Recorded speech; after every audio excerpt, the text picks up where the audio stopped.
Assalamualaikum warahmatullahi wabarakatuh. Alhamdulillah habis ikut ujian sertifikasi manajemen risiko level 1 ngulang.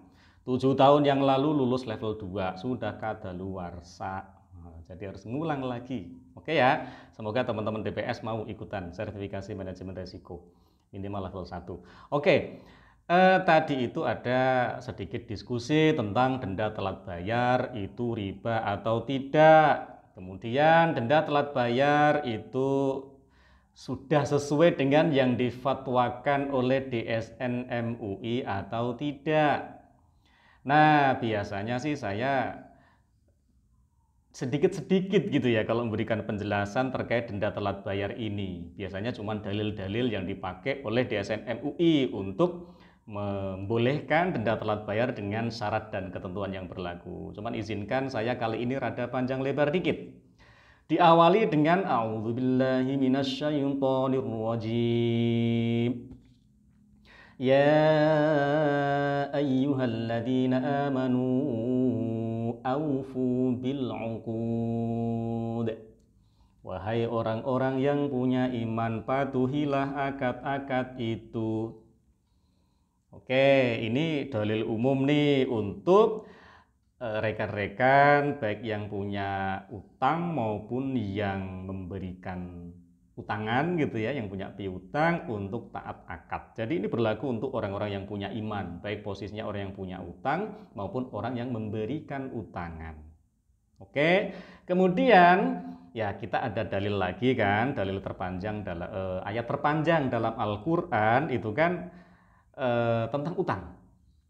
Ya ayyuhalladzina amanu idza tadayantum bidainin ila ajalin musamman faktubuh. Wahai orang-orang yang punya iman, kalau punya utang catatlah. Oke, ini sudah dilakukan oleh Bank Syariah. Kita ngomongin Bank Syariah ya. Karena denda telat bayar ini diterapkan di Bank Syariah yang kita bahas khususon ila Bank Syariah tapi berlaku untuk semua. Karena rumus fikih ya. Nah, kemudian itu kan tentang utang ya di ayat sebelumnya itu. Kalau nggak salah nomor 200 ayat 200 di belakang-belakang lah, saya lupa ayat berapa, itu ada solusi bagi nasabah yang telat bayar menurut Al-Qur'an. Solusinya level bukan perintah pakai fi'il amar. Kalau dua ayat yang tadi saya sampaikan itu pakai fi'il amar ya, aufu bil uqud, patuhilah kata-kata itu, aufu fi'il amar. Al aslu fil amri lil wujub, hukum asal dari fi'il amar atau perintah adalah wajib patuh. Kalau punya utang berarti wajib bayar.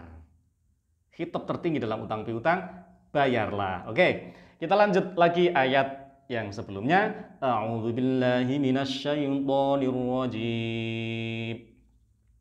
Wa in kana dzu usratin fanadhiratun ila maisarah wa an tasaddaqu khairul lakum in kuntum ta'lamun.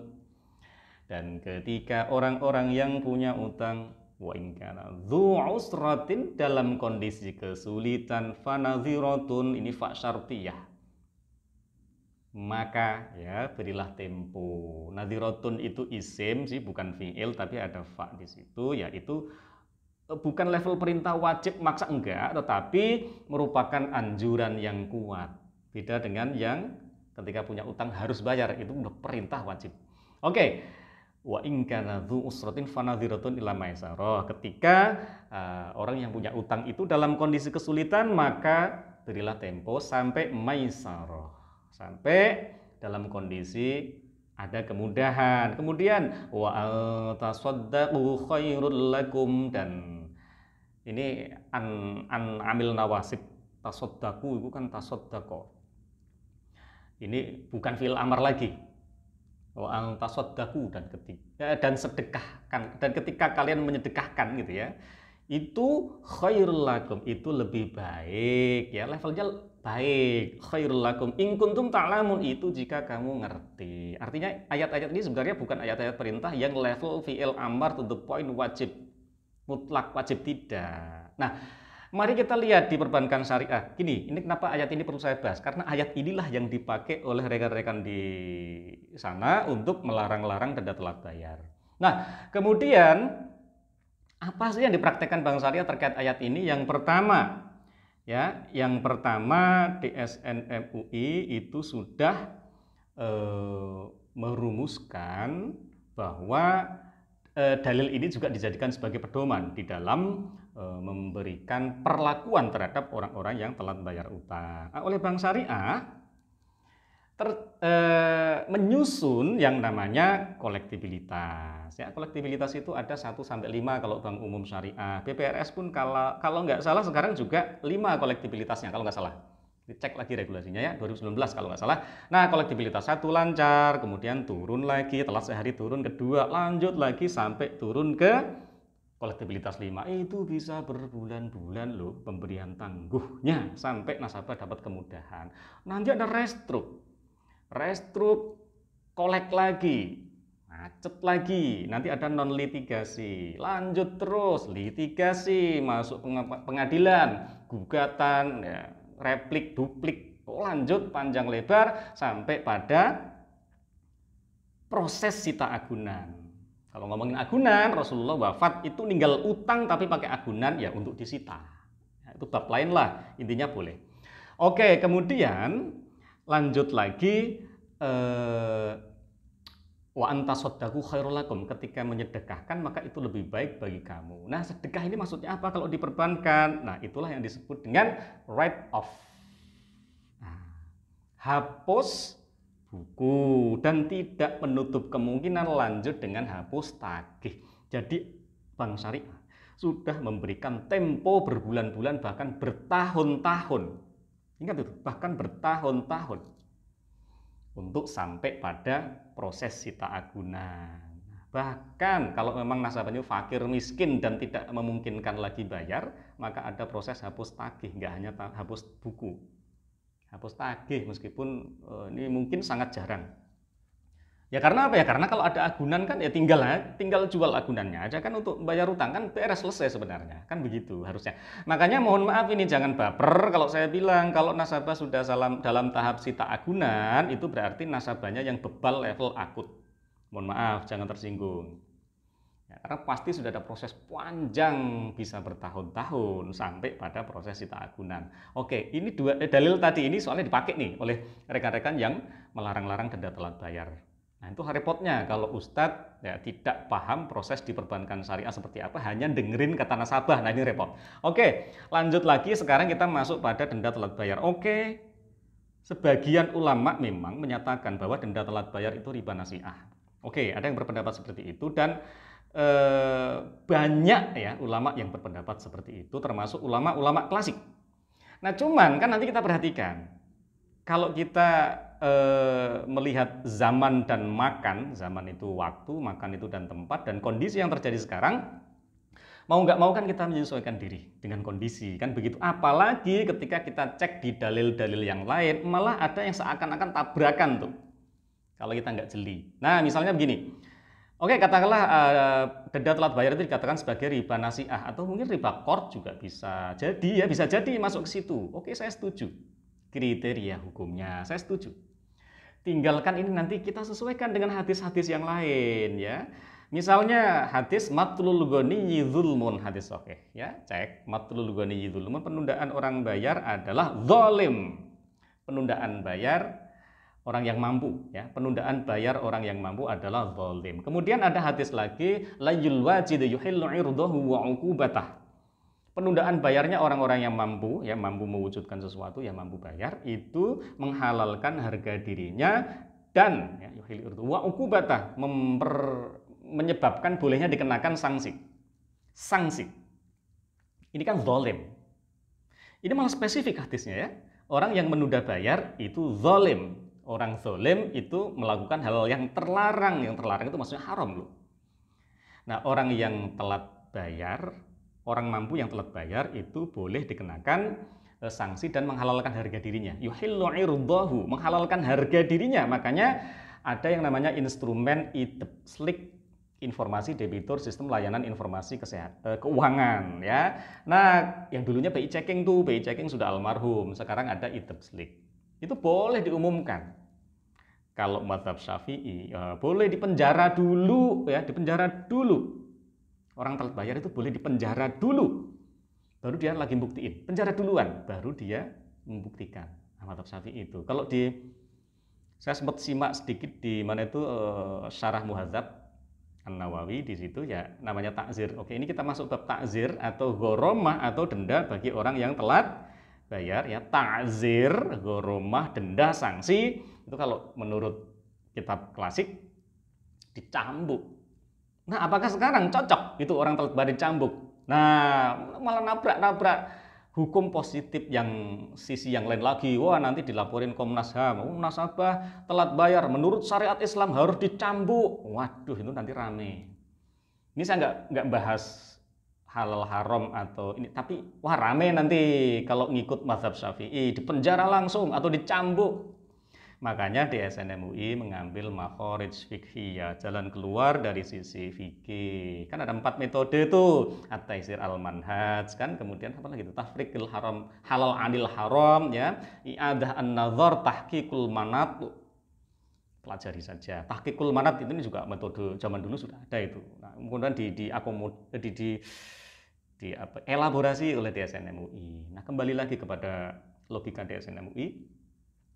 Akhirnya ini makhrij fiqhiyahnya adalah ada hadis yang menyatakan orang zalim boleh dikenakan sanksi, orang zalim boleh kenain ta'zir atau denda, orang zalim boleh, orang telat bayar, khususnya orang telat bayar boleh dipenjara langsung. Wah, seru tuh nanti. Orang telat bayar boleh dicambuk. Nah, akhirnya kan muncul makhrij fiqhiyah. Kayaknya kalau dicambuk di penjara kayaknya nggak cocok nih kalau hukuman itu yang diberikan. Nah, kemudian DSN MUI menyatakan bahwa boleh dikenakan sanksi, itu saja. Nah, cuman sanksinya berupa apa? Pada prakteknya di lapangan, sanksi yang dimaksud adalah denda. Denda telat bayar. Nah, biar tidak syibih riba, ini coba kita perhatikan logika riba utang.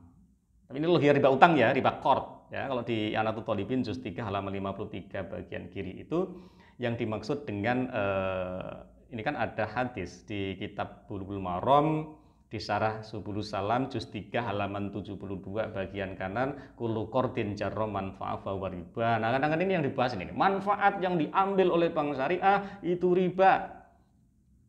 Ya, manfaat yang gimana itu diterjemahkan oleh I'anatul Thalibin. Wa amal qard bi syarti jarin naf'in li muqrid fa fasid li khabari kullu qardin jarra manfa'a fa riba. Di pojok kiri bawah tuh.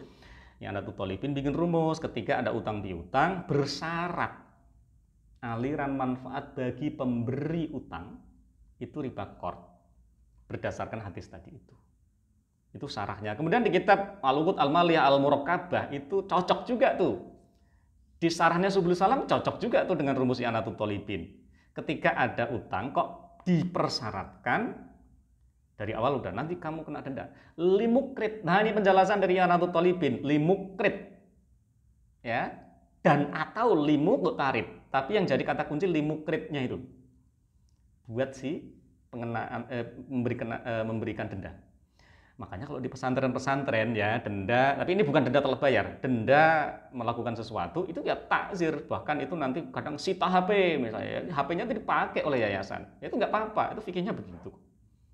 Ada yang berpendapat begitu, kan jangan ribut kalau ada beda pendapat. Nah, kemudian biar tidak sibih riba, atau katakanlah biar tidak menjadi riba, sebagaimana yang dimaknai tentang riba qard. Kalau riba nasi'ah, ya itu nanti definisinya lain lagi ya. Agar tidak masuk riba qard, maka dendanya itu tadi tidak diambil sebagai pendapatan oleh si bank syariah. Makanya disalurkan ke pos dana kebajikan. Nah, sekarang ada fatwa 123 disalurkannya pada ya pos-pos yang diatur di situ ya, ada banyak posnya ya, atas penyaluran dana yang tidak bisa dijadikan sebagai pendapatan. Bukan dana non halal, DSN MUI nggak pernah sekalipun menyebut dana non halal nggak pernah. Ini kan dulu karena BI OJK ya zaman dulu. Nah semoga sekarang berubah tuh menjadi dana kebajikan saja atau whatever, tapi asalkan jangan dana non halal karena tidak diakui sebagai pendapatan, maka bukan jadi dana halal atau haram, tapi ya disalurkannya ke sana. Nah ini dalam rangka selain ada kita mengakomodir hadis apa tadi itu matul ghani yuzulmun la wajid yuhillu irdahu wa uqubatah, kan ada hadis lain lagi la dororo wala diror ya, nggak boleh membahayakan satu sama lain, termasuk bank syariah kan dapat dana dari dana pihak ketiga ya, salah satu dana inti bisnis bank itu kan dana pihak ketiga, kan harus amanah nih. Kan nggak mungkin dana pihak ketiga yang punya deposito itu nanti kalau ada nasabah yang telat bayar, ikhlaskan saja deh, ngambil saldo saya, apa mungkin begitu? Ayo Bapak Ibu yang mengharam-haramkan denda telat bayar atau yang usul disedekahkan saja, apakah mau tiba-tiba saldonya habis? Nah, untuk menjaga saldonya si deposito ini kan harus amanah, maka ditata sedemikian rupa dari sisi manajemen risiko sehingga menghilangkan atau menghindari bahaya bagi si pihak bank syariah maupun si pihak dana yang punya deposito. Ad-doror yuzalu, ya kaidah fikih, bahaya itu harus dihilangkan. Al-Qur'annya apa ya? Saya punya kitab 2000 halaman total ya, itu tentang kaidah fikih, ini dari dalil apa, hadis apa. Itu baru sangat sedikit kitab tentang kaidah fikih. Ya, simak aja.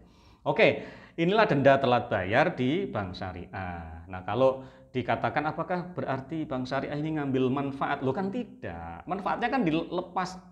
Manfaat yang tadi itu, denda itu tadi langsung dilepas. Ya nggak sempet nangkring juga jadi pendapatan, memang nggak sempet, langsung disalurkan, kan begitu. Nah langsung ini maksudnya bisa lewat lembaga-lembaga yang memang secara syariat Islam itu sesuai syariah dan diakui oleh negara juga sebagai lembaga yang berhak untuk menyalurkan dana itu. Itu kan enak gitu, logikanya kan enak kalau udah seperti itu. Jadi itulah makharij fiqhiyah yang lakukan oleh DSN MUI lewat fatwa nomor 17. Fatwa nomor 17 kan sudah jelas ya, denda telat bayar itu boleh dengan ketentuan tidak diakui sebagai pendapatan. Yang bikin fatwa itu DSN MUI, yang menerjemahkan fatwa itu DPS. DSN MUI, DPS itu ada loh di strukturnya DSN, meskipun strukturnya nggak garis lurus, dia kepanjangan tangan, tapi ada, dicantumkan itu. Jadi DPS itu merupakan kepanjangan tangan dari DSN MUI.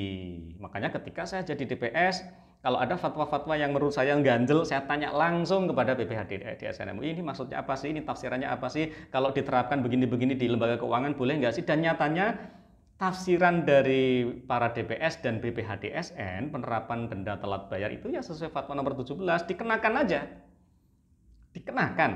Nah, kemudian yang penting dendanya itu disalurkan kepada yang berhak sesuai fatwa nomor 1, 2, 3. Nah, kadang-kadang ada pertanyaan nih, nasabah telat bayar kalau nggak mampu itu tolak ukurnya apa? Nggak mampu itu kan artinya dhaif, du'afa. Du'afa itu artinya apa? Fakir, miskin. Nah, perhatikan, dalam analisis pembiayaan 5C++ dan yang lain-lain itu, kan ada analisis kemampuan bayar. Artinya apa? Begitu nanti sampai pada proses persetujuan pembiayaan, maka berarti nasabah ini atau calon nasabah ini valid sebagai nasabah yang mampu bayar. Nah, oleh karena itu sistem IT itu sangat wajar dong kalau langsung membuat sistem otomatis, kalau telat sehari maka otomatis langsung dikenakan denda. Itu sangat logis. Karena apa? Pada waktu analisis pembiayaan kan sudah dianalisis, ini nasabah mampu bayar. Nah, PR berikutnya kalau nasabah itu nggak mau dikenakan denda, tinggal buktikan saja sudah melakukan pasal-pasal, melakukan hal-hal sesuai pasal hak dan kewajiban. Nah, itu nanti dokumen lo ya, dokumen, jangan katanya-katanya. Lo saya kan sudah melakukan bla bla bla, jangan ngomong doang ya. Berikanlah dokumen-dokumen. Saya telah melakukan rekrutmen untuk perusahaan saya dalam rangka akad musyarakah dengan bank syariah. Rekrutmennya ini, fotonya ini. Itu kan harus dibuktikan satu persatu. Kalau itu nasabah bisa melakukan, insya Allah nanti tidak dikenakan denda telat bayar. Tapi begini, kalau itu pun sudah dilakukan, kalau belum masuk fakir miskin kan namanya bukan du'afa juga kan. Nah padahal ketika masih punya agunan berarti nggak layak dong disebut sebagai fakir miskin. Makanya dikenakan denda saja. Kalau menurut saya lebih baik ya kalau memang nggak mampu bayar denda, ajukan baik-baik keringanan bayar denda kepada bank syariah. Insya Allah terakomodir, insya Allah ya. Insya Allah nggak pernah janji juga. Tapi kalau caranya baik-baik, ngajuin aja agar denda itu dihapuskan, tapi bukan pertimbangan syariat nggak syariat, karena pertimbangan tulis saja, karena saya nggak mampu, buktinya ini, udah, saya ini fakir miskin, buktikan ya, surat keterangan RT, dan agunan pun nggak punya, padahal agunan itu masih ada kalau pakai agunan. Kalau agunan masih ada, berarti nggak akan mungkin bisa logis disebut sebagai orang fakir miskin. Masa fakir miskin masih punya rumah, yang punya rumah yang diagunkan, ya tinggal jual aja rumahnya, kan begitu. Solusinya sepertinya gampang, tapi memang gampang harusnya, kecuali kalau Anda nggak ngeyel, kan begitu. Kalau solusinya kan kalau kita nggak mau bayar utang ya jual aset, kan begitu. Ini kan solusi menurut para perencana keuangan pasti juga setuju dengan cara ini, kan begitu. Nah begitu ya kriteria tidak mampu itu seperti apa. Fakir miskin, buktikan saja secara tertulis, tapi nggak mampu doang nggak cukup, buktikan Anda amanah secara tertulis juga. Kalau itu rapi, insya Allah nanti Anda nggak layak dikenakan denda. Apa mau Anda saya doakan semoga Anda jadi orang fakir miskin? Mau? Nah, kalau mau ya sudah, semoga Anda fakir miskin, biar layak tidak mengenakan denda yang agunan Anda pun nggak ada, harta Anda pun nggak ada. Apa mau begitu?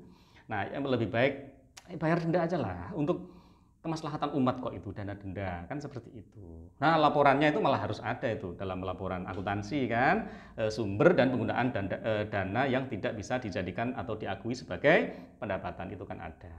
Nah sementara seperti itu dulu, denda telat bayar itu fatwanya sudah jelas, pemaknaan fatwanya sudah jelas, bisa dimaknai oleh DPS masing-masing LKS, dan insya Allah ini nggak ada yang apa namanya, kalaupun ada yang tidak mengenakan denda telat bayar, ya sudah, jangan merasa itu paling syar'i.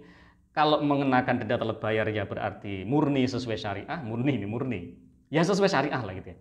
Kalau mengenakan denda telat bayar itu ya sesuai syariah, kalau tidak mengenakan denda telat bayar berarti sesuai syariah, sama-sama sesuai syariah, jangan gaduh, kan begitu harusnya. Nah oleh karena itu, kalau teman-teman memang punya pendapat berbeda, denda telat bayar itu menurut Anda itu riba, tapi ketika Anda pakai lembaga keuangan syariah, mau tidak mau, suka tidak suka, ikhlas tidak ikhlas, ikut rujukan Al-Quran dan hadis tafsiran DSN MUI dalam fatwa. Seperti itu. Nah kalau Anda pengen pakai bank konven ya silahkan, nggak ada urusan nanti dengan bank syariah. Kalau Anda pakai bank konven kan dendanya dimakan oleh bank konven untuk pesta riba, untuk kejayaan bonus para karyawannya. Nah, itu kan beda, udah beda kan. Makanya kalau bank konven denda telat bayar, perhatikan tadi wa ammal qard bi syarti jari naf'in limukrid fa fasid li khabari kullu qardin jara manfa fa riba. Bedanya denda di konven dengan syariah kan, denda kalau di konven itu diakui sebagai pendapatan mereka, limukrid tadi buat bank konvennya, jadinya ya valid. Riba nasiah ya iya, riba qard ya iya, itu sanksi ya iya, tetapi kan serba zolim semua, zolimnya komplit. Nah, kan begitu. Kalau di sisi bank syariah seakan-akan nabrak dalil yang sini, tapi ternyata ada dalil sahih yang lain lagi, kemudian makharij fiqhiyahnya ketemu. Seperti itu. Kalau masih nggak ikhlas juga dengan logika ini, lebih baik ayo silahkan Anda jadi anggota DSN MUI, silahkan diskusi di sana atau nulis buku atau whatever. Malah jangan hibah di publik. Wah, selama ini yang saya cermati kan hibah di publik. Wah itu tidak sesuai syariah, oh dia umbar di publik. Oh DSN MUI itu fatwanya begini, tapi penerapannya salah. Nah, padahal kalau untuk denda telat bayar kan fatwa penerapan fatwa ini kan sudah sesuai dengan fatwa. Demikian, semoga bermanfaat. Wallahul muwaffiq ila aqwamit thoriq. Assalamualaikum warahmatullahi wabarakatuh.